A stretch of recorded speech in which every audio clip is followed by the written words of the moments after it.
Hey there, it's Kayla, and this is On the Fritz, where I talk about books in a hot mess fashion, and looking like a hot mess today. And these are the books that I read in May. Hey, what's up? So these are the books in manga that I read in the month of May, and I read 13 things, which is a little whatever. It's not about the numbers, but I feel good about it.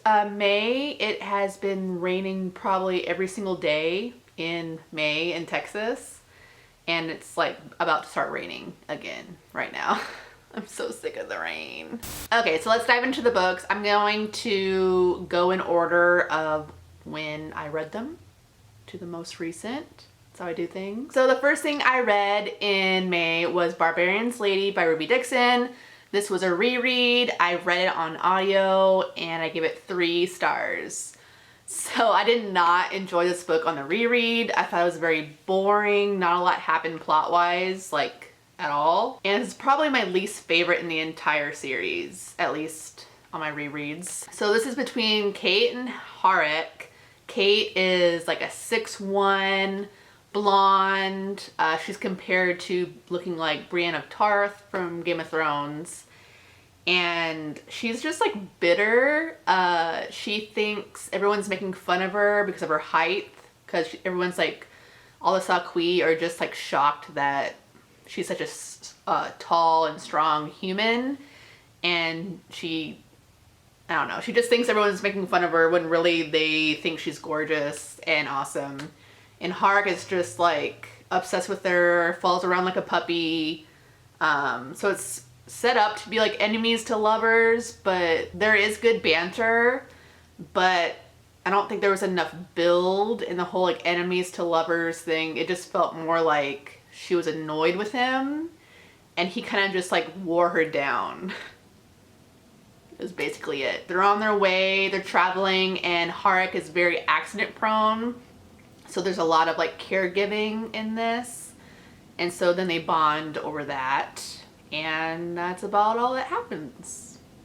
Next, I read Get a Life, Chloe Brown by Talia Hibbert. I'm so excited. I finally read the first book in the Brown Sisters series.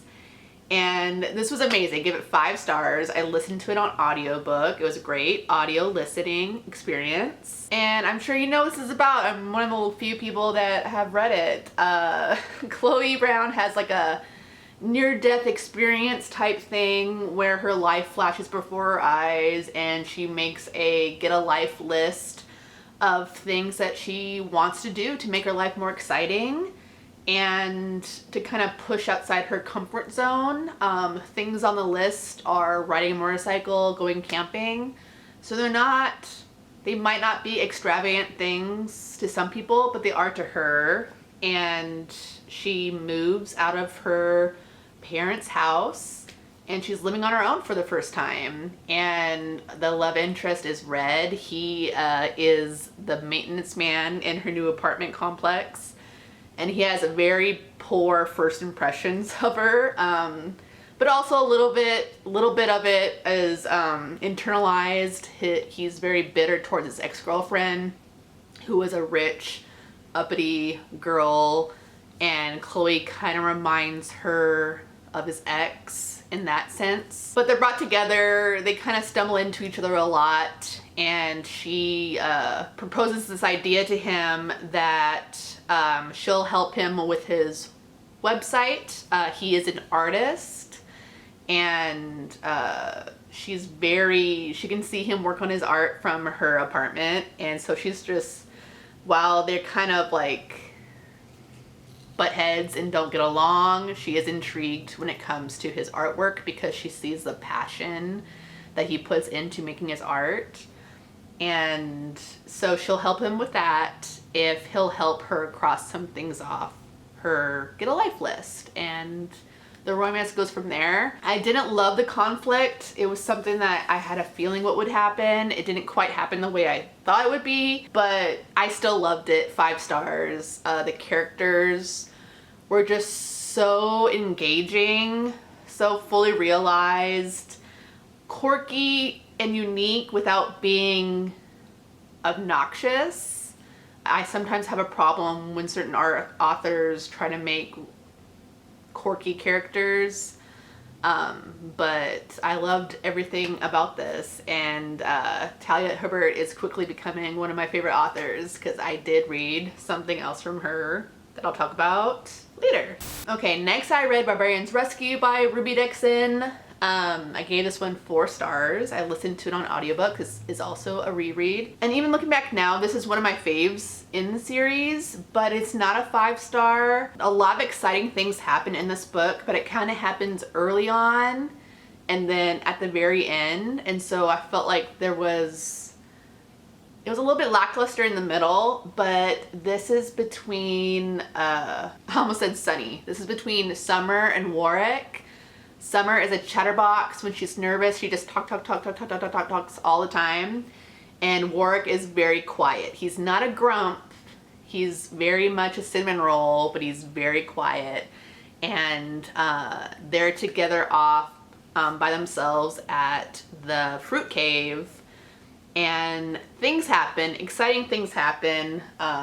Some people return, and it's just exciting right off the bat, and they have to work together to save members of the tribe. I love when a quiet love interest finds comfort in the chattiness of the other love interest. I think that's so sweet. I really need to read more of that trope. Also, like, bedroom wise in this series, this is when Warwick is our first hero on page to discover the woman's G-spot, and so he becomes very popular that way, and it's just funny hearing the conversations and people that come up to him and blah blah blah, but that also happens in this book. Next, I read 3 volumes of Yona of the Dawn by Mizuho Kusanagi. I read volumes 11, 12, and 13. I ended on 13 because it was a good stopping point. It was after this big build-up and this battle, and so it was like wrapped up of an arc, and so our characters are moving on to a different place in this land. I love it so much, all 3 of these volumes. I think everything I've read so far has been 5 stars. Love Yona of the Dawn. So Yona of the Dawn, it's like a fantasy series. There's a splash of romance. So it's romance in the beginning, and then like it's starting to become a little bit more romancy now later on. But a good chunk of it so far is just, it's a will they, won't they, super slow burn, painful, pining, friends to lovers, hopefully someday situation. There's a lot of like key players that want to rule this land. There's lots of enemies. There's a lot going on, but it's very character focused. Yona has her group of people that she surrounds herself with, and it is very much a found family trope. It is done super well. The characters are very well developed, and I care about every single one of them. Even the characters I don't like, I'm invested and I care about them. And there's like huge character growth on many of these characters, from I hate them to I love them and I'm rooting for them. So amazing series. It is loved by many for good reason. And then I read and finished a manga series that I hate. I read Omnibus volumes 3 and 4 of Elfen Lied by Lynn Okamoto. I gave volume 3 1 star and volume 4 2 stars. So this is a series that inspired Stranger Things. The only similarities is that there are girls with abilities of the mind, and they're numbered, and the leader is called Papa.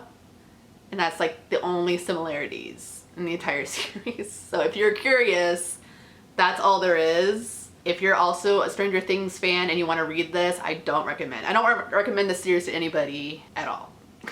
I hate it. I don't even want to talk about it. So this girl washes up.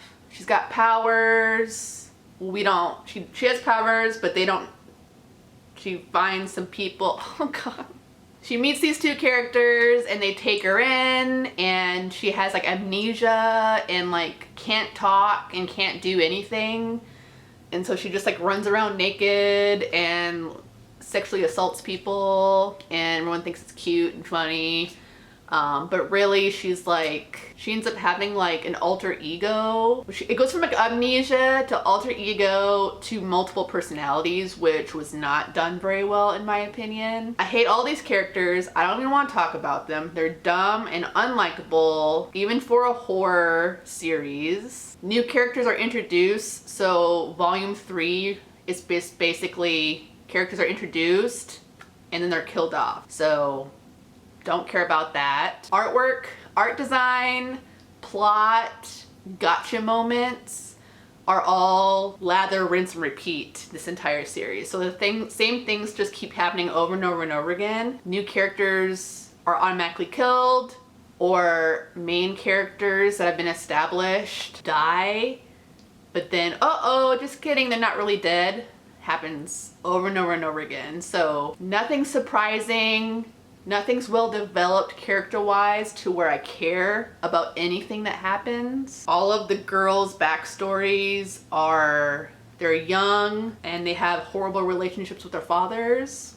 Lots of sexual assault, abuse to animals. These young girls, there'll be a panel that says that they're 8 or 12, and then like 3 panels later, there's like detailed panty shots or they're naked. One of the characters, she's in college, but she wears diapers. There's just... all the characters just have this weird juvenile young aspect about them if they are of age and they're sexualized that way, or they're actually underage and they're sexualized. Not sure if that's done for the sake of being horror or just pervy. It just felt very uncomfortable, but not in a way that is done in well-written horror. It's uncomfortable / I don't care what happens because it is written so poorly. Love the idea, love the concept of, you know, having this secret lab and they're experimenting on these girls with abilities, but the plot and the big bad kept on like changing, but they were like, oh, just kidding, we got this secret lab over here. Oh wait, no, oh, that didn't work. Oh, but we got these other girls. When I only said we only had one, we really have more girls over here that we're gonna use. Oh, that didn't work. Oh, just kidding, we have another secret lab. It just rinse and repeat over and over and over again, just something a little bit different. And so volume 3 was just all of that. So it just felt like filler. There's just a lot of filler, a lot of the same things over and over again. The conclusion was okay. The epilogue was good.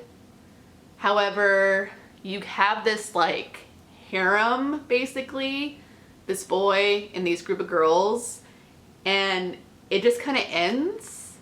And the epilogue is just about the boy and nothing about any of the other characters. So again, I think it's trying to be character focused, but the only depth of the characters you get is that they have poor relationships with their fathers, or you did get a really good backstory on the main male character and the main female character who has abilities, and that was all of Omnibus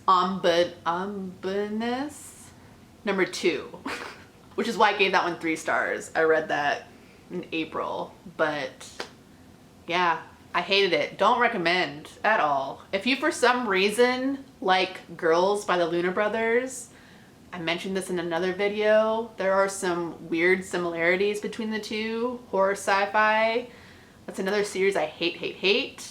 Very similar. So if you for some reason like that, then you may love this series. Okay, hopefully I don't have to talk about those books anymore. So these last books are books I read for the Love in the Night Paranormal Romance Readathon. I talk about more detailed about them in a reading vlog linked somewhere. So I'll just quickly go through them. I read Spell of Desire Volume 1 and Volume 2 by Tomu Ohmi. I gave them both 4 stars. The artwork is gorgeous, and this is about a young woman who finds out that she's a witch, and her mother, who abandoned her when she was born, is like the queen dark power witch, the queen black witch. I think they use black and white. And like basically her powers are to like seduce men and women and just to seduce people. And her recluse mother is hiding, and so all of her powers are shifted into this girl, and the powers are being watched over by this knight, and he helps keep the powers at bay by kissing her.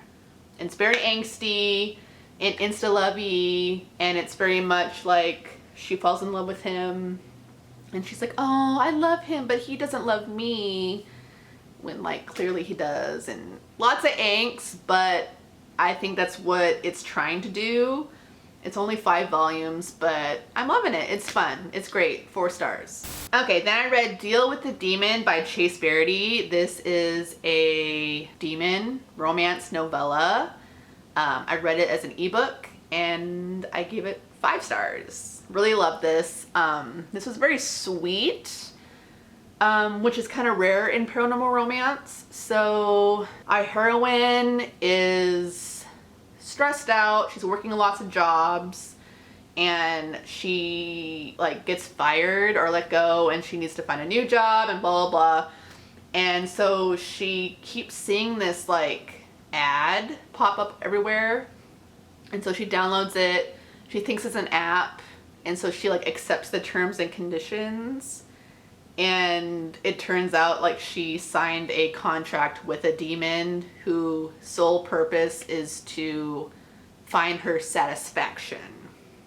And so he's with her for like 28 days or something, and he basically becomes her house husband and helps watch the kids, does dinner, makes her life a lot easier while she can like interview and find another job. The kids love him. It's just sweet, and I have nothing to complain about it. I will say too, for novella, these characters are all very well written, well developed, and the kids have like on-page purpose in this family, and they're both teenagers.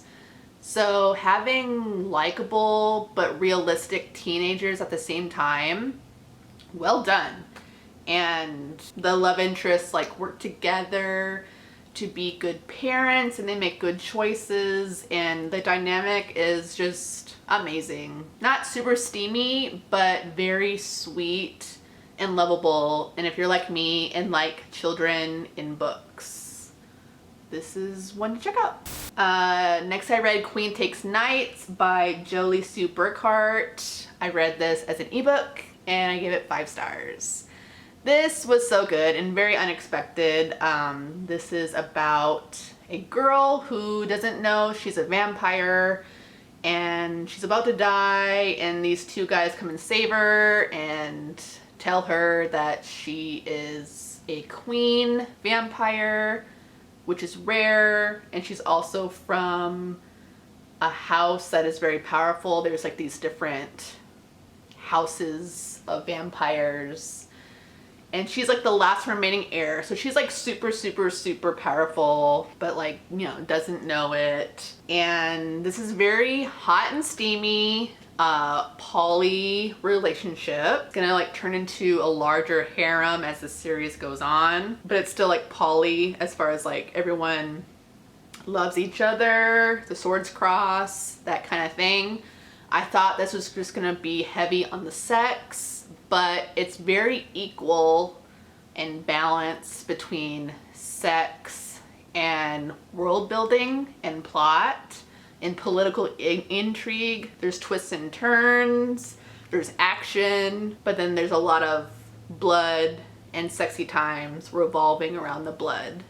So very unexpected as far as like the plot and world building goes, which makes me love this even more, and I'm really excited to get into more books. I saw that it was a larger series, so I just kind of thought it was going to be her adding new people to her blood each book, which I think it is that. There's a lot of plot setup in this first book to go in different directions plot-wise and world-wise. So, loved it. Highly recommend if you like paranormal romance. If you like vampire paranormal romance, this has seriously, like, I think ruined vampire romance for me, just because it's bloody and dark, but it's sexy, and it has all the things. It checks all of my boxes. Highly recommend. Okay, and the last book I read for May was Mating the Huntress by Talia Hibbert. Give it 5 stars. Read this as an ebook. This is a paranormal romance novella that is between a huntress, who she's from a large family of werewolf hunters, and a werewolf shifter. So it's very much taboo. Can't think of the term, but like Romeo and Juliet, star-crossed lovers thing. This is set around like Halloween time, but it's not like a cheesy Halloween novella.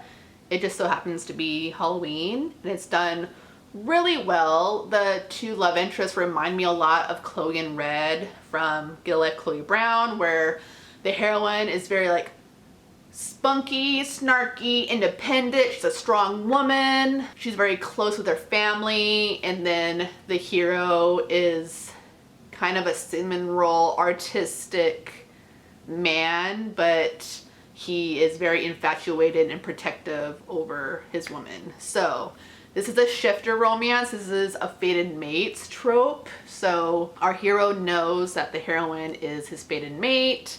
He comes into like the coffee shop she works at, and he's like slowly trying to like build up courage to like ask her out on a date. It's so cute. And like the whole time she like knows he's a shifter and is like plotting a way to get him to ask her out so that she can kill him.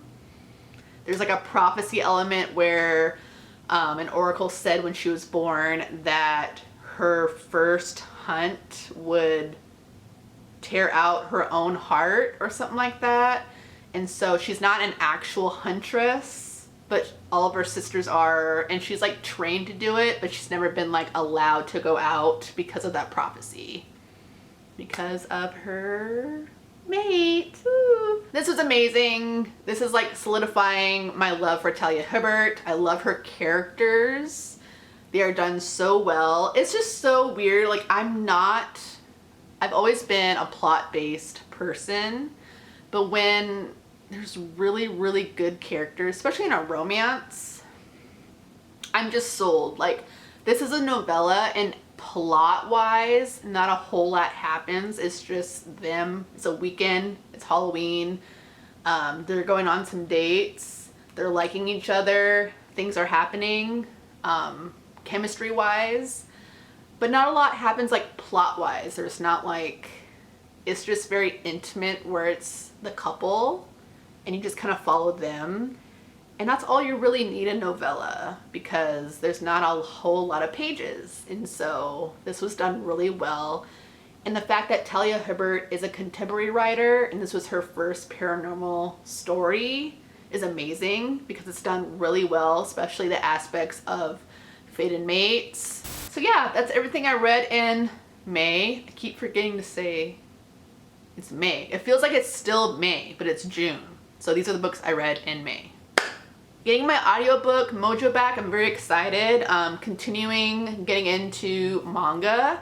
There's a lot of series that I want to start, but I'm trying not to like start a million series and then be overwhelmed like I am with all the book series that I haven't finished. So I'm trying to take it easy with manga. Anyways, thanks for watching. Let me know what you think of any of these books I have read, or any books you think I would like based off of my enjoyment level of said books. Social media information is down below if you want to be friends on other places. Consider subscribing if you want to see more content from me. I'm really trying, guys. And yeah, I'll see you next time. Bye!